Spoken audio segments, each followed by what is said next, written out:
আগামী 12ই ফেব্রুয়ারি জাতীয় সংসদ নির্বাচন অনুষ্ঠিত হবে ইনশাল্লাহ।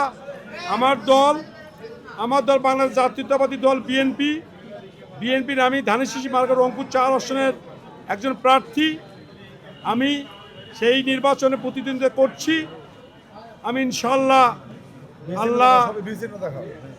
আল্লাহর সহায় আমি ইনশাল্লাহ বিপুল ভোটের ব্যবধানে আমি এমপি নির্বাচিত হব। বৈষম্য বিরোধী সমাজ দেখতে চাই, আমি চাঁদা মুক্ত সমাজ দেখতে চাই, আমি এলাকার উন্নয়নের স্বার্থে সকলের সাথে কাঁধে কাঁধ মিলিয়ে কাজ করতে চাই।